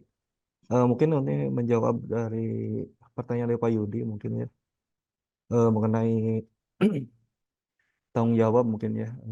Sebetulnya kenapa kita eh, harus istilahnya masuk dulu ke PMO, itu yang menjadi kunci gitu ya untuk membuat aplikasi, pengembangan aplikasi gitu, supaya akan mendapatkan misalnya domain itu harus melalui PMO dulu. Karena di PMO itu kan kita akan menguji gitu secara fungsionalitas, secara keamanannya, terus nanti mungkin akan ini juga apabila ada penambahan dari sisi infrastruktur gitu ya, server segala macam. Nah, di sana pentingnya gitu. Jadi semua aplikasi yang akan menggunakan domain Diskominfo wajib melalui PMO itu gitu. Untuk melihat seberapa eh, kuat sih gitu dari sisi keamanannya gitu. Kita akan menguji aplikasi tersebut sebelum mendapatkan domain dari eh, Diskominfo atau Bandung ID. Itu akan diuji dulu gitu, di pentest dulu gitu, atau di VA dulu, vulnerability assessment dulu. eh, di sana akan tahu celah-celah keamanan yang akan didapat apa gitu, nanti bisa menjadi misalnya apa, masukan buat si vendor mungkin ya, terutama vendor, untuk menutup celah-celah tersebut minimalnya gitu, minimalnya mengurangi dari sisi resiko gitu. Karena yang namanya online, data itu nggak bakalan aman kecuali kalau offline gitu. Sebatas itu online, sebatas itu bisa diakses secara umum di internet, itu data itu tidak aman gitu, tidak ada yang menjamin. Karena sekuat apapun keamanan, pasti akan ditemukan celah keamanannya atau kerentanannya gitu. Jadi kalau pengen aman mah, sama aman sama sekali mah ya offline aja gitu. Nah, itu sebetulnya sih itu, karena semakin semakin istilah apa? Seperti tadi ya, semakin populer suatu aplikasi, itu akan menjadi tantangan bagi si pembuat aplikasinya gitu. Untuk memperkuat pertahanannya. Terus eh, dari sisi keamanan ini memang eh, jadi kita tidak jangan berharap, jangan terlalu berharap kita itu apa, aplikasi kita itu sangat aman gitu. Tapi kita harus terus menerus istilahnya apa, melihat teknologi gitu. Terus terus terus mengecek dari sisi keamanan gitu. Soalnya ada kemungkinan saat di pentest di saat itu kemungkinan bisa saja tidak dapat gitu. Tapi di kemudian hari pas di pentest lagi gitu, ada kemungkinan bisa ada celah gitu. Nah, periodik juga apa, pentest periodik juga itu menjadi suatu keharusan juga bagi eh, apa istilahnya apa, menjaga keamanan, sisi keamanan. Mungkin gitu buat Pak Yudi, mungkin ini menambahkan jawaban dari Pak Ali saja. Semoga tidak puas gitu supaya bisa menanya lagi di kemudian hari. Atur nuhun. Ya, turun Pak Yatna. Betul, setuju tadi disampaikan Kang Yatna. Ya, kalau mau aman justru selalu berasumsi kita tidak aman gitu. Jadi selama kita merasa tidak aman, kita akan semakin mengguard atau menjaga diri kita dari ancaman-ancaman seperti itu ya. Oke, baik, baik, Bapak Ibu silahkan. Oh ini ada lagi. Rasanya banyak orang pintar di negara ini. Apakah selevel BIN atau instansi terkait sulit memberantasnya? Betul, Pak. Sulit memberantasnya. Sesulit itu karena motivasinya biasanya kan kalau judi online tuh uang ya. Jadi pemilik situsnya ingin mendapatkan keuntungan sebanyak-banyaknya, tapi mereka juga tidak memikirkan kok bagaimana efeknya atau dampaknya buat sosial seperti itu ya. Ada kita banyak lah kita kasus-kasus yang kasus sosial yang terjadi karena judi online ini. Memberantasnya seperti tadi disampaikan ya sudah seperti apa ya, mati satu tumbuh seribu gitu ya. Jadi sampai gadget terkecil pun sekarang sudah sangat canggih gitu. Dulu tahun 90-an saya main komputer, RAM itu memori itu 512 kilobyte. Sekarang kan 16 giga, 32 giga, ratusan atau bahkan tera untuk RAM-nya. Sementara web server itu bisa running di RAM-RAM yang kecil, bahkan di flash disk, di handphone itu sudah bisa menjadi web server. Web server ini bisa menyediakan layanan judi online seperti itu sampai sebanyak itu gitu ancamannya. Nah, jadi tugas kita adalah memproteksi diri. Kita memang ada peralihan atau shifting ya dari mindset kita dulu. Kalau dulu kita sulit mencari informasi, sekarang kita harus aktif membatasi informasi, informasi apa yang bisa masuk, informasi apa yang bisa keluar seperti itu. Ada shifting di situ. Baik, Bapak Ibu silahkan jika ada yang ingin ditanyakan kembali. Masih terbuka untuk sesi diskusi dan tanya jawab. Saya pantau di presensi sudah ada 24 yang mengisi presensi. Baik Bapak Ibu yang sudah mengisi presensi, jika Bapak Ibu kebetulan memiliki NIP, nah nanti akan kami ajukan sertifikat digital dari BKPSDM bagi peserta yang sudah mengisi presensi. Dan sertifikat digital ini akan langsung masuk ke DMS di Simpek, jadi tidak perlu menunggu di email atau WhatsApp group atau apa, nanti akan langsung masuk ke DMS di Simpek masing-masing. Kami silakan Bapak Ibu jika ada yang ingin disampaikan atau kita diskusikan lagi.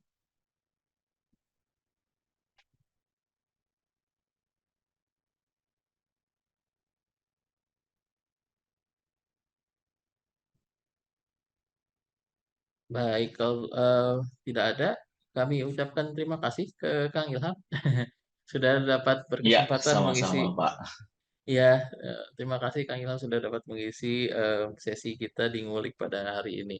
Baik Bapak Ibu, seperti saya sampaikan tadi, kita akan ada sesi dengan Bank BJB sudah bergabung bersama kita,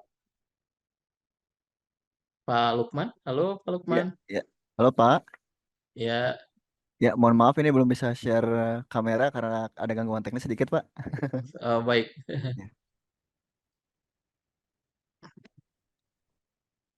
Apa langsung aja Pak atau gimana Pak? Boleh? Izin langsung share ini apa ya? Share screen bisa Pak? Atau apa? Boleh. Iya, share screen untuk Oh, presentasinya. enggak. Baik, Ya. silakan Pak.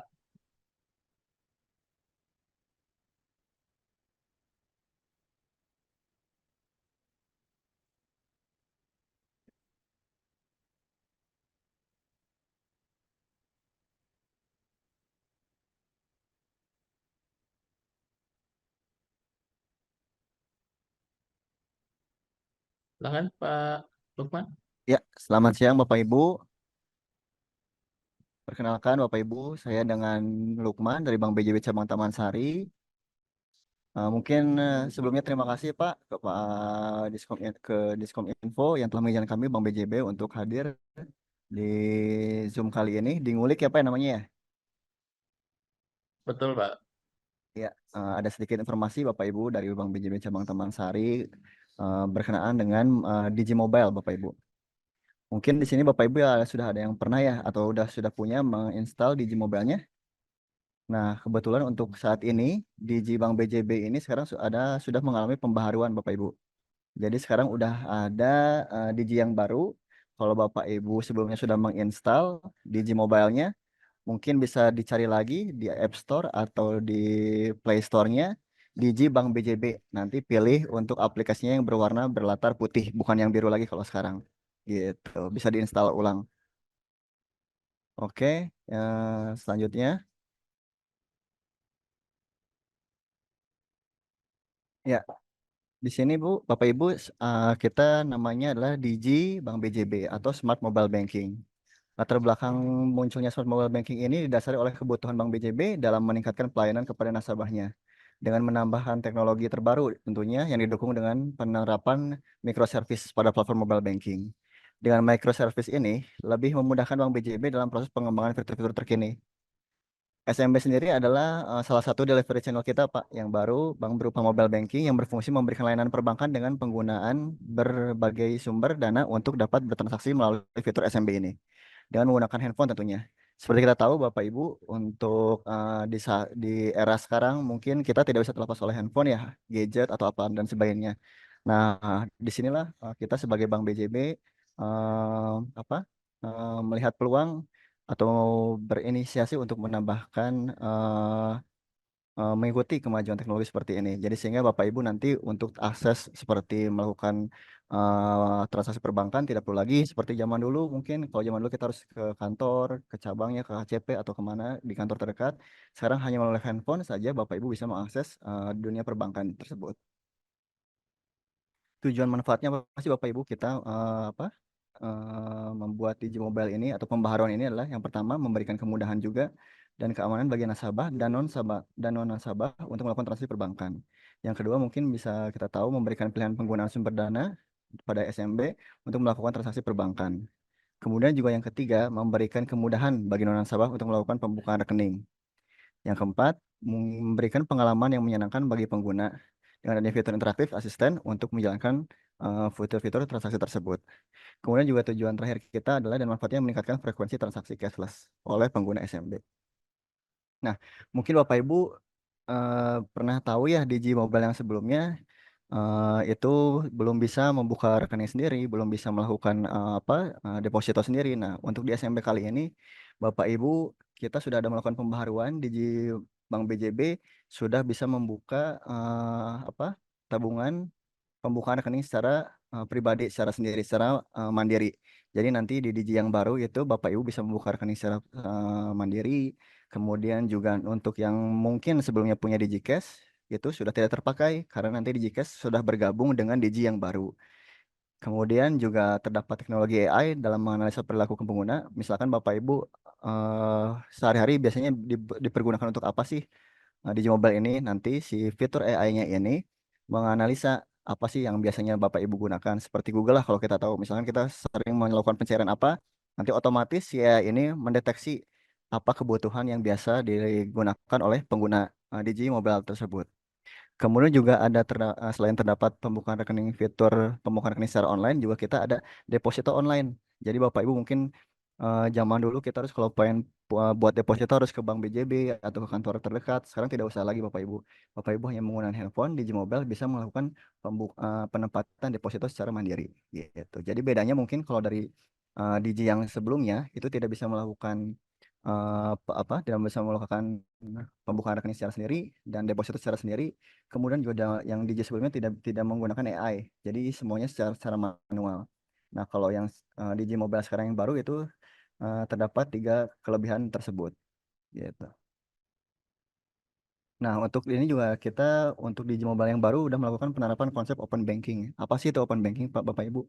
Yaitu jadi kita untuk melakukan transaksi bisa ada beberapa pilihan pembayaran gitu. Jadi misalkan kalau misalkan kita tahu Bapak Ibu sudah memiliki Digi Cash sebelumnya atau tabungan tanda mata yang 2 atau 3, nah itu bisa dilakukan namanya penggabungan pembayaran. Jadi misalkan transaksinya di DigiCash kurang berapa bisa digabungkan dengan di tabungan tanda matanya gitu. Kemudian juga untuk eh, kemudian juga untuk eh, di Digi Mobile sendiri nanti ada fitur yang namanya Plus Promotion. Plus Promotion itu apa sih? Nanti Bapak Ibu setiap hari akan diberikan seperti iklan atau pengingat.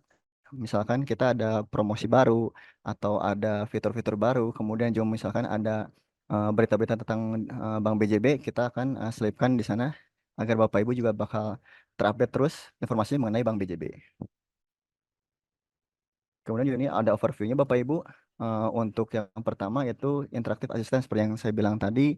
Mungkin nanti di Bank BJB Digi yang baru ini itu ada AI sistemnya. Jadi menjalankan fungsi seperti analytical behavior. Jadi Bapak Ibu nanti kalau misalkan Bapak Ibu biasa transfer kemana atau misalkan Bapak Ibu biasa beli Gojek atau top up GoPay, nah itu nanti otomatis AI ini membaca kebiasaan Bapak Ibu. Jadi kalau misalkan Bapak Ibu begitu buka Digi mobile-nya, nanti bisa langsung mendeteksi dan menawarkan apakah hari ini akan top up GoPay atau Digi atau melakukan transaksi apapun di mobile Digi aplikasi tersebut.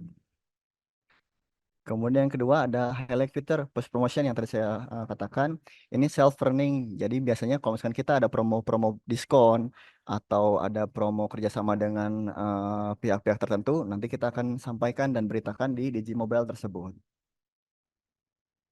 Kemudian juga ada kelebihannya apalagi tematik template. Jadi nanti ke depannya kalau misalnya Bapak Ibu sudah menginstal di Gmobile yang baru ini akan ada tematik template-nya. Jadi setiap Ibu buka aplikasi tersebut nanti ada tema yang berbeda-beda. Misalkan seperti Agustus ini kalau Bapak Ibu bisa buka di Gmobile-nya nanti itu temanya adalah 17 Agustus bertepatan dengan Hari Kemerdekaan Indonesia. Kemudian juga ada recurring transaction, dapat melakukan berbagai macam transaksi secara terjadwal. Jadi misalkan Bapak Ibu membiasakan diri untuk membayar pajak atau mentransfer anaknya di tanggal tertentu, nanti bisa disetting secara otomatis. Jadi misalkan Bapak Ibu pembayaran sekolah di tanggal sekian, transfer harus ke nomor sekian, nanti tinggal disetting aja di Digi Mobile-nya. Misalkan bayaran sekolah di tanggal 15 atau tanggal 12, nanti tinggal disetting di Digi Mobile tersebut dan akan otomatis tertransaksi di tanggal tersebut. Kemudian juga ada fitur block card dan set limit card. Ini fungsinya apa Bapak Ibu? Jadi Bapak Ibu akan men-setting kartu ATM Bapak Ibu. Misalkan kartu ATM hilang. Nah, biasanya kan kita harus nelfon tuh ke customer service atau apa. Nah, untuk saat ini dengan fitur block card ini, Bapak Ibu tidak usah nelfon lagi. Bisa langsung diblok kartu ATM tersebut melalui fitur BJB Digimobile tersebut. Kemudian juga ada yang set limit card. Misalkan Bapak Ibu menyimpan atau menitipkan kartu ATM Bapak Ibu di anak atau di istri, bisa diatur limitnya, misalkan hanya penarikan boleh hanya 1 juta atau 500.000. Begitu. Kemudian juga ada fitur voice command-nya Bapak Ibu. Jadi Bapak Ibu misalkan capek ngetik atau misalkan lagi di mobil, nanti Bapak Ibu tinggal klik voice command-nya untuk melakukan transaksi, nanti akan terproses oleh Digimobile tersebut. Kemudian yang ke fitur selanjutnya adalah text command. Jadi Bapak Ibu seperti biasa, kalau ini sih udah biasa ya, standar. Jadi kalau misalkan Bapak Ibu mau melakukan transaksi atau apapun mengetik melalui teks, nah itu bisa di kayak diklik icon perempuan mungkin ada apa itu ya, klik seperti karyawan BJB yang namanya Tami, nanti langsung akan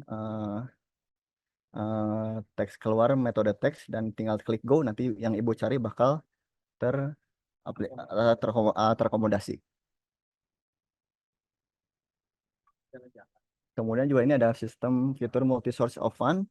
Jadi Bapak Ibu yang tadi saya bilang untuk pembayaran misalkan itu bisa dilakukan lebih dari satu sumber dana atau pilih salah satu sumber dana. Misalkan Bapak Ibu pengen bayarnya menggunakan tabungan tanah mata, boleh tinggal diklik tabungan tanah matanya, ataupun hanya menggunakan DigiCash bisa diklik DigiCash-nya, ataupun mungkin mau menggabungkan keduanya DigiCash dan tabungan tanah mata itu bisa. Seperti itu. Kemudian juga kita yang fitur selanjutnya adalah customer onboarding, pembukaan rekening tabungan secara online. Seperti yang kita tahu tadi yang dari kita bahas dari awal, Bapak Ibu dengan Digi mobile aplikasi baru ini, Bapak Ibu bisa membuka rekening secara mandiri, secara online. Jadi tidak perlu lagi datang ke cabang-cabang terdekat di kantor Bapak Ibu. Nah, ini berikut juga list detail fitur layanan. Mungkin Bapak Ibu nanti bisa baca, ada informasi rekening, bisa cek saldo, mini statement, dan lain-lain. Untuk transfer pun antar BJB, ada antar BJB menggunakan QR Code, antar bank online, dan lain-lain. Oh iya Bapak Ibu, untuk Digimobile ini sendiri, seperti kita tahu, mungkin pembayaran kan sudah banyak yang cashless ya, menggunakan kris, atau transfer, atau mungkin dengan cardless. Nah, itu juga kita bisa akomodir. Jadi Digimobile ini juga selain membuka deposito online, tabungan online, juga ada kris, scan kris untuk pembayaran melalui kris. Kemudian juga ada fitur untuk BJB cardless. Jadi misalkan Bapak Ibu lupa bawa kartu ATM, nanti tinggal datang ke gerai ATM Bank BJB, tinggal klik di aplikasi yang BJB cardless, kemudian Bapak Ibu bisa menarik uang secara cash melalui ATM tanpa menggunakan kartu ATM. Kemudian juga fitur pembayarannya mungkin ada bisa dilihat, ada BPJS Kesehatan, donasi juga ada, internet untuk IndiHome juga ada, untuk kartu kredit berikut bank-bank yang kita bisa akomodir seperti BNI, Niaga, Danamon, SBC, dan lain-lain. Begitu juga untuk pembayaran PBB, BPHTB, ini kota-kota yang sudah kita kerjasamakan, bisa pembayaran untuk PBB-nya. Ini juga PJDL, restribusi perizinan, bahkan pajak kendaraan bermotor juga bisa kita akomodir. Ya, ini juga fitur lainnya, retribusi jasa umum, usaha, pendidikan juga bisa. Untuk pendidikan sendiri kita udah beberapa kerjasama dengan sekolah-sekolah dan universitas. Ada YPKP, Telkom University, Unpad, Unpas, dan lain-lain. Kemudian juga untuk pembayaran rumah sakit, untuk pembelian tiket seperti tiket pesawat Garuda, Sriwijaya Air, dan lain-lain. Untuk penerimaan negara juga MPNG2, kemudian ponsel sendiri untuk misalkan paket dan pulsa bisa Telkomsel, Indosat, Excel, dan Smartfren. Ini juga untuk pembayaran PDAM juga Bapak Ibu, kita sudah kerjasama juga, PDAM Tirta Bening, Tirta Bumi Wibawa. Untuk kris yang tadi saya bilang, kris pembayaran kris, kemudian juga bisa auto debit untuk PBB. Ini juga ada beberapa pembelian lagi yang bisa Bapak Ibu gunakan, bisa akses melalui BJB Digimobile ini. Bisa e-voucher, pakai data, pulsa, top up e-commerce yang tadi saya bilang, BJB Digicash, GoPay, Link Aja, OVO, dan Shopee Pay. Ini juga mungkin ini nanti bakal ada update juga Bapak Ibu untuk fitur pinjaman khusus untuk ASN mungkin ya ini. Nanti mungkin Bapak Ibu bisa melakukan pinjaman melalui online juga, KGB Pisan namanya. Ini yang tadi juga kemudian ada yang deposito online, kemudian juga ada kris untuk pembayaran melalui kris. Ini Bapak Ibu rilis fitur di Agustus yang mungkin bakal kita launching sekitar di tanggal 17 Agustusan, yang mungkin nanti ada update untuk fasilitas dan fitur-fitur tambahan dari BJB Digi Mobile yang baru, seperti kayak BJB Siap. Mungkin nanti yang Bapak Ibu belum punya BDPLK nanti akan bisa akses juga atau ikut juga BJB Siap melalui online. Cardless BCA, Cardless Gerai, BI Fast, dan lain-lain juga nanti akan bisa digunakan di BJB Digi Mobile yang baru. Mungkin segitu Bapak Ibu pemaparan dari saya. Barangkali mungkin ada pertanyaan atau nanti juga mungkin dilanjutkan untuk bagi-bagi ininya Pak ya, Siap, Pak bagi-bagi Lukman. hadiahnya. Baik, Iya, terima kasih ya, Pak Lukman atas ya sama-sama Pak. sharingnya. Ya, Oke, Bapak Ibu, tadi ada banyak sekali ya fitur-fitur BJB Digi yang baru yang mungkin sebagai update dari aplikasi BJB yang sebelumnya. Baik, Bapak Ibu, kita akan membagikan 3 souvenir dari BJB. Kita akan menggunakan eh, Wheels of Name. Sini saya akan sharing Wheels of Name yang sudah terisi nama Bapak Ibu yang oke, kita ambil dari pemenang pertama. Nanti hadiahnya akan kami antarkan. Baik, yang pertama oleh Kang Yukiul dari Kelurahan Cikutra. Selamat Kang, ada hadiah nanti di merchandise dari BJB Digi. Kang Yuki masih bergabung? Oke, oke, sedang offline. Kita masih ada 2 lagi. Kita akan putar.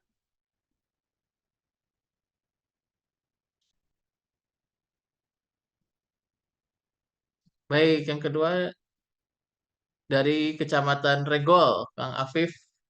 Selamat Kang, nanti hadiahnya akan kami antarkan. Oke, sebentar saya tandai dulu.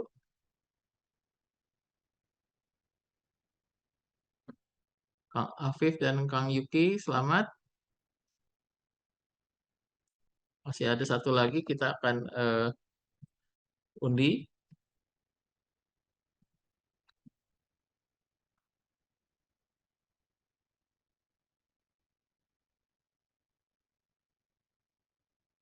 Oke, untuk pemenang ketiga,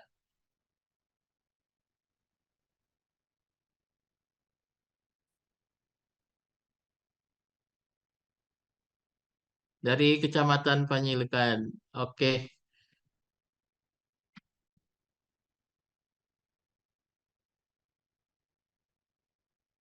baik, terima kasih.